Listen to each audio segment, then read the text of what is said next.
ஜோதிட நேயர்கள் அனைவருக்கும் வணக்கம். இன்னைக்கு நம்ம சேனல்ல என்ன பார்க்க போறோம் அப்படின்னு பார்த்தீங்கன்னா, மே மாதம் தற்போது நடந்து கொண்டிருக்கக்கூடிய இந்த நிலையில மே மாதத்துடைய கடைசி கட்டமாக கடைசி 10 நாள் உங்களுடைய வாழ்க்கையில என்னவெல்லாம் நடக்க போகுது, என்ன மாதிரி விளைவுகளை இந்த காலகட்டத்தில் நீங்க சந்திக்க போறீங்க. ஸோ உங்களுடைய வாழ்க்கையில இந்த காலகட்டத்தில் நீங்க ஏதாவது ஒரு புதிய முயற்சியை செய்தாலும் சரி, ஒரு புதிய முடிவை எடுத்தாலும் சரி, கண்டிப்பா இந்த விஷயத்த இந்த நேரத்துல நீங்க செய்யலாமா செய்யக்கூடாதா இப்படின்ற பல வகையான தகவலை நீங்க இந்த வீடியோ மூலம் நிச்சயமா தெரிந்து கொள்ளலாம். அதாவது மே 25ஆம் தேதியிலிருந்து கண்டிப்பா இந்த மாதிரி ஒரு சூழல் உங்க வாழ்க்கையில ஏற்படக்கூடிய ஒரு அற்புதமான நிகழ்வு இருக்கு அப்படின்னே சொல்லலாம். இந்த ஒரு விஷயத்தை கண்டிப்பா உங்க வாழ்க்கையில நடக்குமா அப்படின்னு நீங்க எதிர்பார்த்தே இருக்க மாட்டீங்க.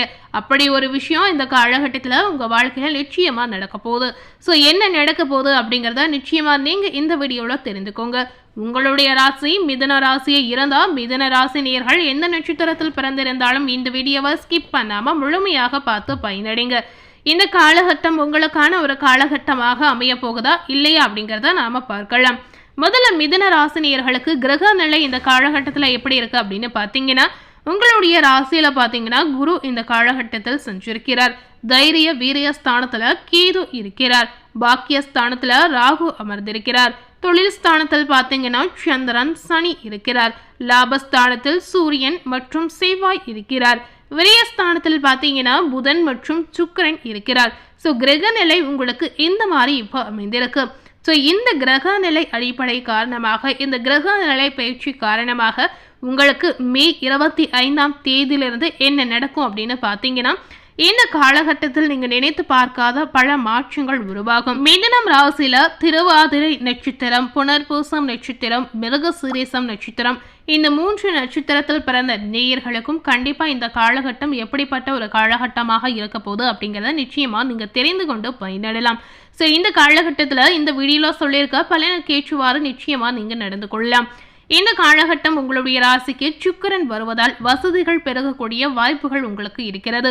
உறவினர்களுடன் சுமூக நிலை உங்களுக்கு காணப்படும். வெளியூர் அல்லது வெளிநாட்டு பயணம் செல்லக்கூடிய ஒரு சூழல் உங்களுக்கு காத்திருக்கு அப்படின்னே சொல்லலாங்க. நீண்ட நாட்களாக இருந்து வந்த பிரச்சனைகள் இந்த நேரத்தில் தீரக்கூடிய அமைப்பு நிச்சயமா இருக்கிறது. எதையுமே பார்த்தீங்கன்னா செய்து முடிக்கக்கூடிய சாமர்த்தியம் உங்களுக்கு உண்டாகலாம். அதாவது இதற்கு முன்னாடி இருக்கக்கூடிய காலகட்டத்தில் ஒரு விஷயத்தை நீங்க செய்வதற்கு நிறைய யோசிப்பீங்க, நிறைய சிந்தனை செய்வீங்க, இந்த மாதிரி நிறைய மாற்றங்கள் உங்களுக்கு இருந்திருக்கும். ஆனால் இந்த மாதிரி விஷயத்தால் இப்போ பார்த்தீங்கன்னா நீங்க சாமர்த்தியமாக, தைரியமாக, துணிச்சலாக முடிக்கக்கூடிய ஒரு வாய்ப்பு உங்களுக்கு இருக்கு அப்படின்னே நம்ம சொல்லலாங்க. பொருளாதார வளம் இந்த காலகட்டத்தில் உங்களுக்கு மேம்படும். தொழிலில் பார்த்தீங்கன்னா உன்னத நிலையை அடையக்கூடிய அற்புதமான வாய்ப்பு உங்களுக்கு நிச்சயமா இருக்கிறது. குடும்பத்தில் முன்னேற்றமும் சுப நிகழ்ச்சிகளும் நிச்சயமா உங்களுக்கு நடைபெறும். பண விரயமும் காரிய தாமதமும் உங்களுக்கு ஏற்படலாம். ஸோ இந்த மாதிரி விஷயத்துல மட்டுமே கொஞ்சம் நீங்க கவனமாக இருப்பது அவசியமாகவே சொல்லப்படுது. ஆனாலும் பார்த்தீங்கன்னா எந்த பிரச்சனையுமே முறியடிக்கக்கூடிய வல்லமை உங்களுக்கு வந்து சேருங்க. ஸோ எத்தனை பிரச்சனை வந்தாலுமே சமாளித்து வரக்கூடிய ஒரு தைரியம் மிதுன ராசினியர்களுக்கு எப்பொழுதுமே இருக்கும் அப்படின்னே நம்ம சொல்லலாம். ஸோ பிரச்சனையெல்லாம் உங்களுக்கு ஒரு சாதாரண விஷயமாகவே நிச்சயமா நீங்கள் எடுத்துக்கொள்ளலாம். தொழிலில் நல்ல பெயர் உங்களுக்கு உண்டாகலாம். மேல் அதிகாரிகளுடைய அனுசரணை உங்களுக்கு முழுமையாக இந்த காலகட்டத்தில் தேடி வரக்கூடிய அமைப்பு இருக்கிறது. அரசு சார்ந்த விஷயங்களில் பார்த்தீங்கன்னா பிரத்யோகமான சலுகைகளை பெற முடியாமல் போகலாம். ஆனாலும் பதவி உயர்வு, சம்பள உயர்வு, இந்த மாதிரி விஷயங்கள் தங்கு தடையின்றி உங்களுக்கு தேடி வரும். வியாபாரிகள் பார்த்தீங்கன்னா முன்னேற்ற பாதையில் செல்ல முடியக்கூடிய வாய்ப்புகள் இருக்கிறது. வரவு செலவு கணக்கை சரியாக வைத்துக் கொள்வது உங்களுக்கு அவசியம். அதாவது இந்த நேரத்தில் முழுக்க மிதுன ராசினியர்களுக்கு பணம் சார்ந்த விஷயத்துல மட்டுமே 2 மடங்கு நீங்க எச்சரிக்கையாக இருப்பது அவசியமாகவே சொல்லப்படுது. மிதுனம் ராசியில இருக்கக்கூடிய அரசியல்வாதிகளுக்கு பார்த்தீங்கன்னா வாகனங்களை பிரயோகப்படுத்தும் போது கவனம் ரொம்ப அவசியம். அதுபோலவே நெருப்பு தொடர்பான வேலையில இருக்கக்கூடிய நேயர்களுக்கு சற்று கவனமாக இருப்பது சொல்லப்படுது. கலைஞர்கள் பார்த்தீங்கன்னா நல்ல புகழும் பெருமையும் கிடைக்க பெறக்கூடிய வாய்ப்புகள் உங்களுக்கு கிடைக்கலாம். ஸோ இந்த காலகட்டம் கலைஞர்களுக்கு ஏற்ற காலகட்டமாக அமையலாம்.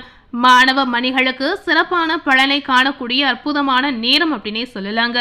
இதனால ஏன் அப்படி சொல்றோம் அப்படின்னு பார்த்தீங்கன்னா, இந்த காலகட்டத்தில் மாணவர்களுக்கு நல்ல மதிப்பெண் கிடைக்கக்கூடிய வாய்ப்புகள் இருக்கிறது. மேல் படிப்பில் விரும்பிய பாடங்கள் உங்களுக்கு கிடைக்கலாம்.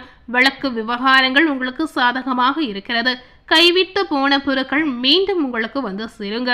ஸோ இந்த காலகட்டம் முழுமையாகவே மிதுன ராசி நேயர்களுக்கு நிறைய பாசிட்டிவான நன்மைகள் கிடைக்கக்கூடிய காலகட்டமாக அமையலாம்.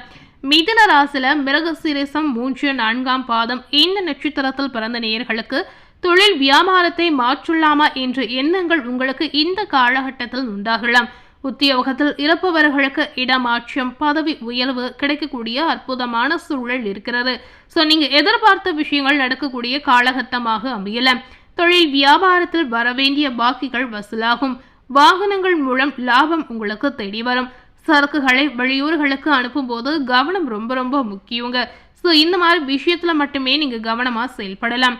அடுத்ததாக மிதுனம் ராசியில திருவாதிரை நட்சத்திரத்தில் பிறந்த நேயர்களுக்கு பார்க்கும் பொழுது மே 25ஆம் தேதியிலிருந்து இந்த காலகட்டம் குடும்ப உறுப்பினர்களுக்கு தேவையான துணி போன்றவர்களை வாங்கி கொடுக்கக்கூடிய சூழல் உங்களுக்கு ஏற்படும்.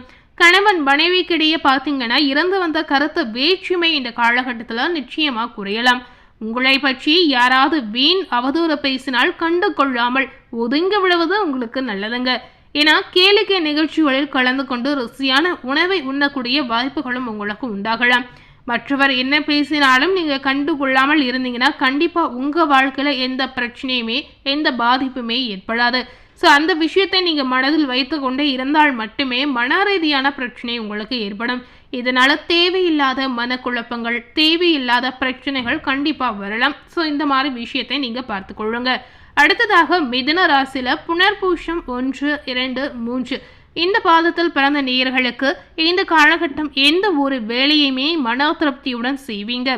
இதுவரை பார்த்தீங்கன்னா அலட்சியமா இருந்த நேயர்கள் கூட இப்ப ரொம்ப ரொம்ப ஆர்வமா செயல்படக்கூடிய காலகட்டம் அப்படின்னே சொல்லலாம். சாமர்த்தியமான பேச்சின் மூலம் நீங்க செய்யக்கூடிய காரியங்கள் அனைத்துமே வெற்றியாக மாறலாம். பணவரத்து இந்த காலகட்டத்துல நிச்சயமா உங்களுக்கு அதிகரிக்கும். ஸோ பண ரீதியா உங்களுக்கு எந்த பிரச்சனையுமே இருக்காது. கடுமையான முயற்சிகள் மேற்கொள்வது இந்த காலகட்டத்தில் நிச்சயமா குறையுங்க. வீண் வாக்குவாதங்களை தவிர்ப்பது ஒரு வகையில் உங்களுக்கு நல்லதாக இருக்கலாம். எதிர்பாராத செலவு உங்களுக்கு திடீரென்று உண்டாகலாம். ஸோ இந்த மாதிரி விஷயங்களை மட்டுமே நீங்க எச்சரிக்கையாக பார்த்து கொள்வது அவசியம். ஸோ பொதுவாகவே மிதுன ராசி நேயர்களுக்கு நிறைய பாசிட்டிவான நன்மைகள் கிடைக்கக்கூடிய காலகட்டமாக இந்த நாட்கள் அமையலாம். இந்த நேரத்தில் எந்த மாதிரி தெய்வ வழிபாடுகளை செய்யணும் அப்படின்னு கேட்டீங்கன்னா புதன்கிழமை மற்றும் சனிக்கிழமைகளில் அருகில் இருக்கக்கூடிய பெருமாள் ஆலயத்திற்கு சென்று வந்தீங்கன்னா உங்களுக்கு நன்மை உண்டாகும் அப்படின்னு சொல்லப்படுது. ஸோ முடிந்த அளவுக்கு இந்த மாதிரி தெய்வ வழிபாடுகளை நீங்கள் மறக்காமல் செய்திடுங்க. ஸோ இன்னைக்கு நம்ம சேனலில் மிதுன ராசினியர்களுக்கு மே மாதம் கடைசி கட்டங்களில், அதாவது கடைசி 25ஆம் தேதியிலிருந்து என்ன மாற்றங்கள் உங்களுக்கு உண்டாகும் அப்படின்னு தெரிந்திருப்பீங்க. மேலும் இது போல புதிய தகவலை தெரிந்து கொள்ளணும் அப்படின்னு நினைத்தீங்கன்னா மறக்காம நம்ம சேனலை சப்ஸ்கிரைப் பண்ணி பக்கத்தில் இருக்கக்கூடிய பெல் பட்டனையும் மறக்காம ப்ரெஸ் பண்ணிடுங்க. தேங்க்யூ.